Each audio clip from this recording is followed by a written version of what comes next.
Ողջույն սիրելի աղեղնավորներ, այսօր ես խոսելու եմ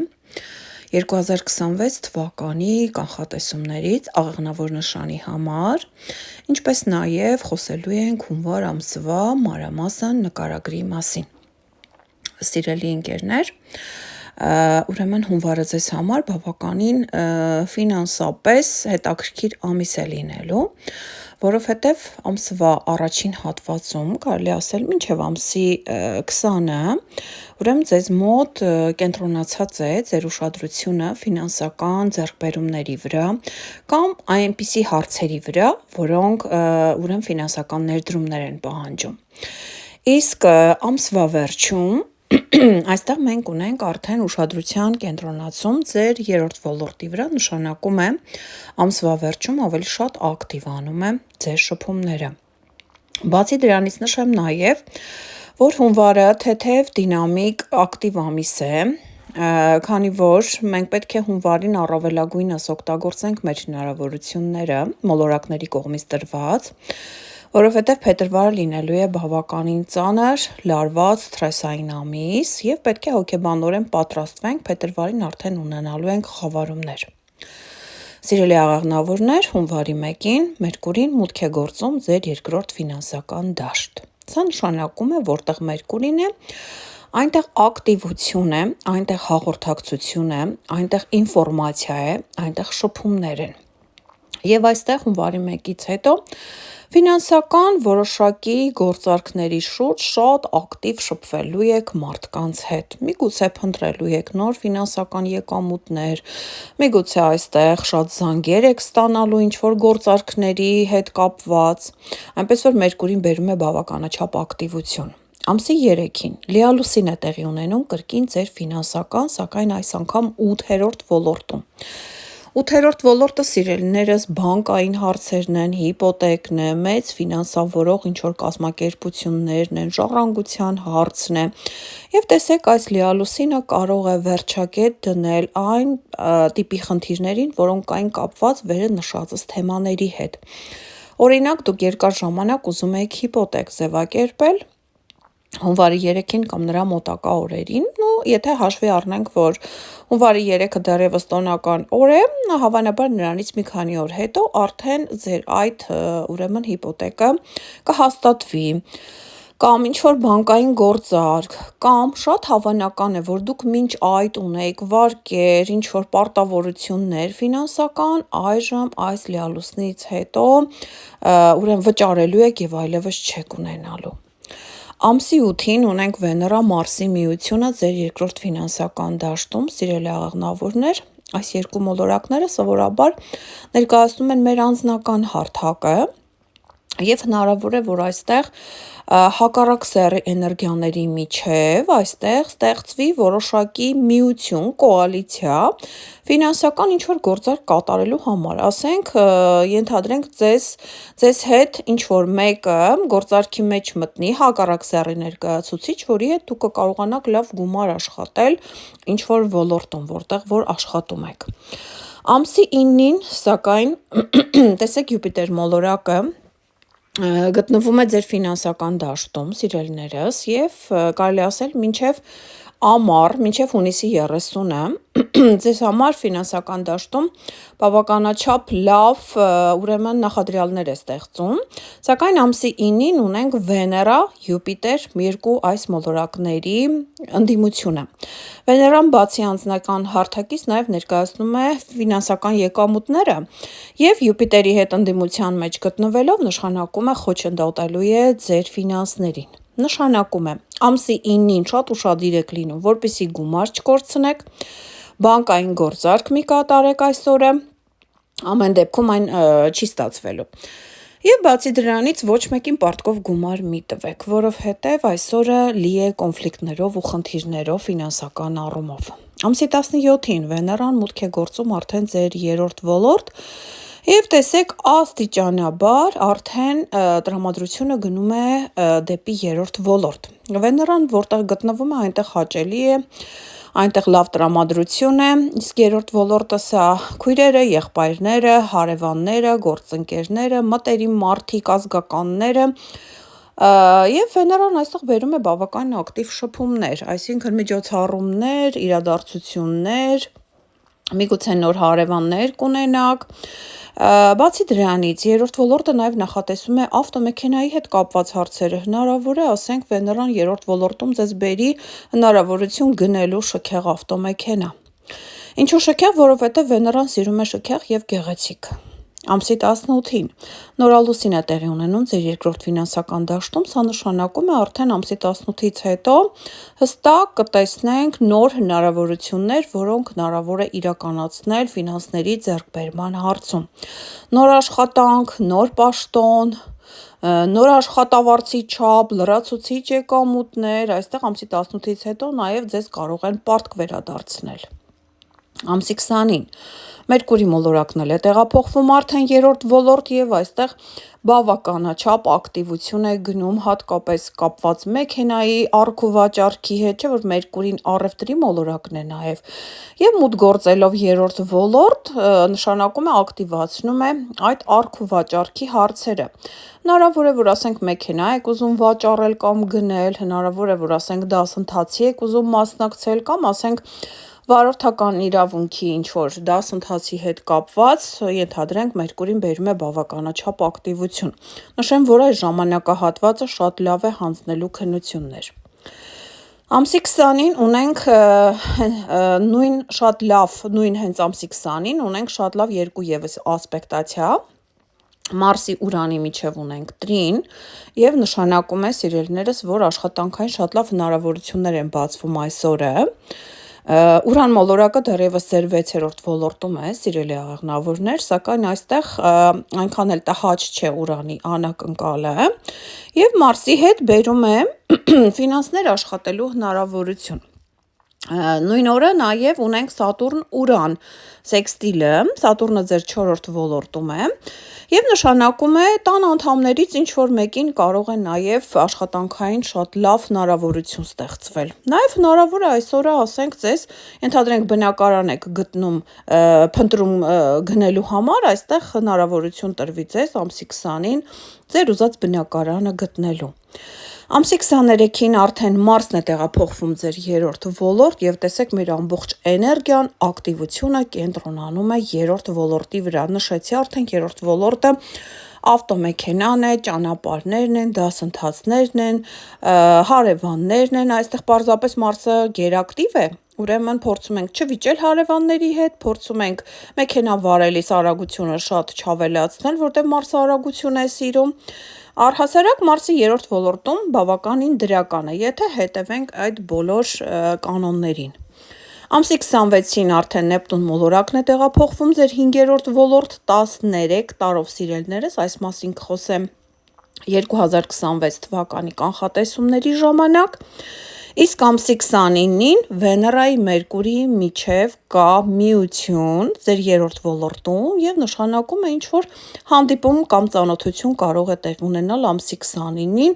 միգուցե անձնական հարթակում, միգուցե ֆինանսական հարթակում, միգուցե ձեր եղբոր կամ քրոջ միջոցով կարող եք ծանոթանալ կամ միգուցե նաեւ նոր հարևաններ կարող եք ունենալ։ Դե ինչ այսքանը հունվար ամսվա կանխատեսումների մասին, այժմ խոսեմ մեր ընդհանուր 2026 թվի նկարագրի մասին։ Առաջին կարևոր իրադարձությունը 2026 թվականի մասին, որ ուզում եմ նշել, սիրելիներս, սա իհարկե խավարումներն են։ Նախ նշեմ, որ մի փոքր ձայնի խնդիր ունեմ, եթե ընթացքում ձայնս կտրվում է, ներողամիտ եղեք։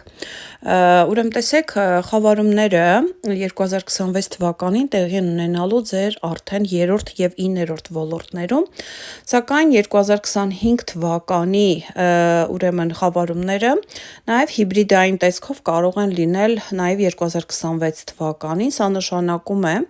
որ եթե մենք 2025 թվականից ունենք հարցեր կապված ամուսնական կարգավիճակի հետ, կապված տան անշարժ գույքի գնման վաճառքի հետ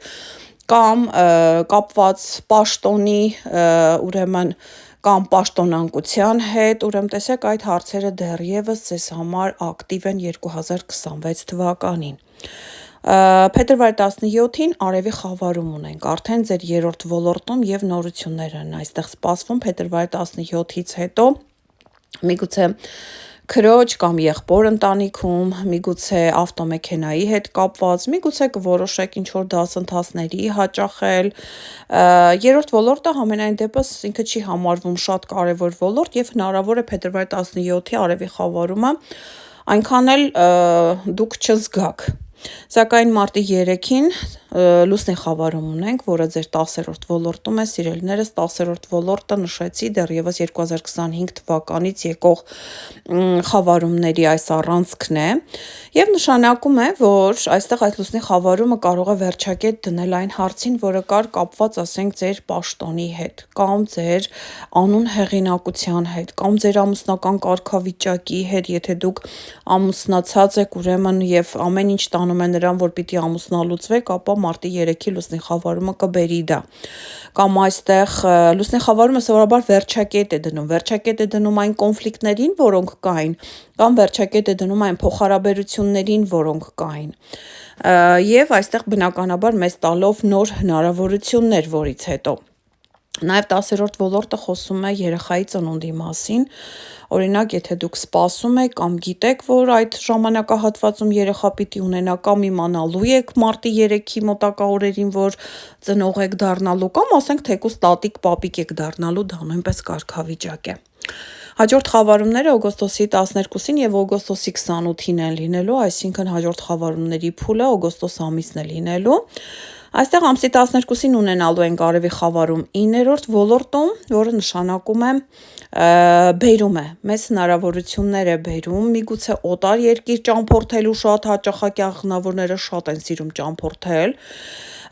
նաև ինքնազարգացման ծրագրեր, ուսումնական գործընթացներ, փաստաթղթային հարցեր, ինչու չէ ուշադիր եղեք, որովհետև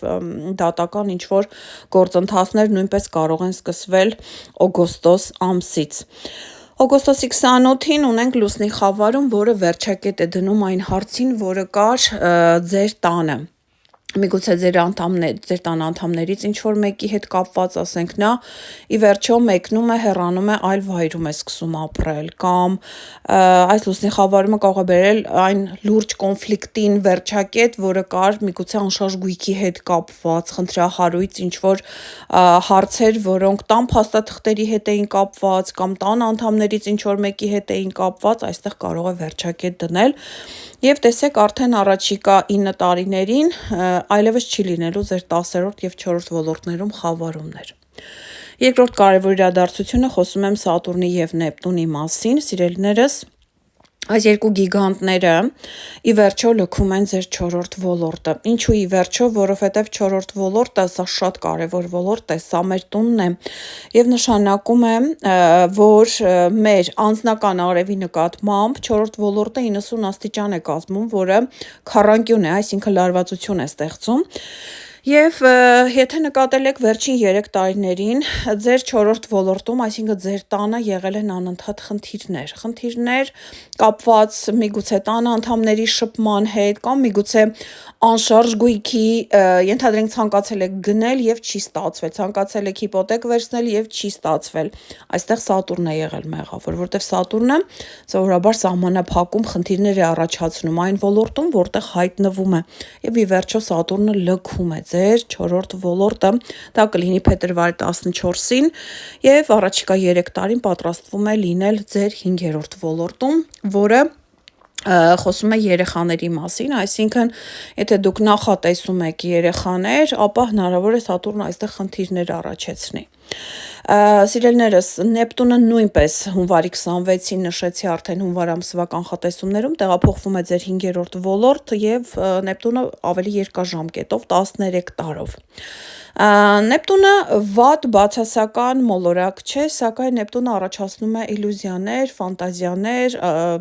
վարդագույն ակնոցներ և նշանակում է 5-րդ ոլորտում հնարավոր է սիրահարվածություն, բայց այնպիսի մեկին, որին դուք իրականում չեք էլ կարողանա ճանաչել կամ բացահայտել և խորը հիասթափություն կարող եք ունենալ, այնպես որ ուշադիր եղեք, սակայն ամենից հետաքրքիրն այն է, որ փետրվարի 20-ին տեղի է ունենում այս երկու գիգանտների միությունը, որը լինում է, պատահում է 37 տարին մեկ անգամ, սիրելի աղեղնավորներ, և սա արդեն բավականին լուրջ իրադարձություն է, 5-րդ ոլորտում եւ նշանակում է, որ փետրվարի 20-ի մոտակա օրերին,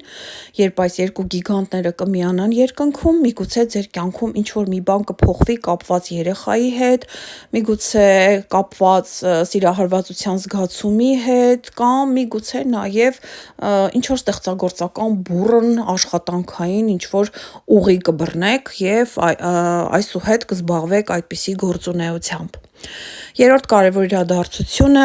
Ուրան մոլորակը վերջապես լքում է ձեր 6-րդ ոլորտը։ Սիրելիներս, ես հասկանում եմ, վերջին 7-8 տարիների ընթացքում շատ աղեղնավորներ լուրջ խնդիրներ ունեցան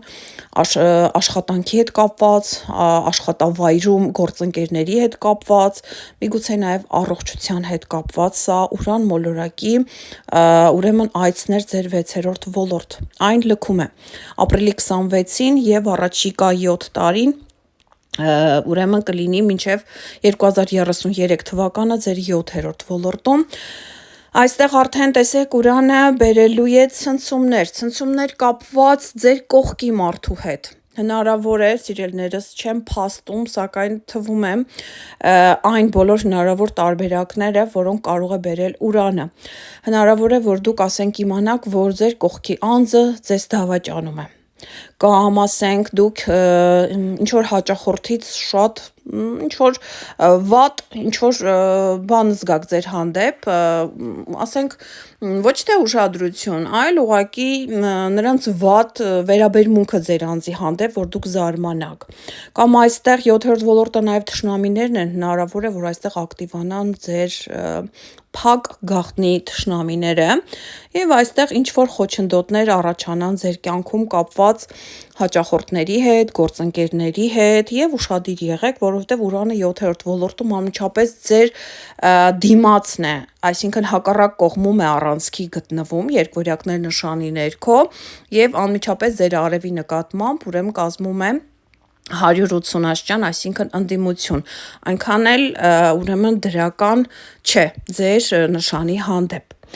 Եվ 4-րդ կարևոր իրադարձությունը, սա ձեզ համար կարևոր է, որովհետև Յուպիտեր մոլորակը, ձեր գլխավոր մոլորակը տեղափոխվում է 9-րդ ոլորտ, սա ձեզ համար շատ դրական է, որովհետև նույնպես արևի նշան է, եւ Յուպիտերը մինչև հունիսի 30-ը 8-րդ ոլորտում է, այսինքն ֆինանսական հարցերում է ձեզ օգնում, հունիսի 30-ից մինչև 2027 թվականի հուլիս ամիսը լինելու է ձեր 9-րդ ոլորտում, տալով ձեզ հնարավորություն ճամփորդելու, սովորելու, դատական հարցեր լուծելու,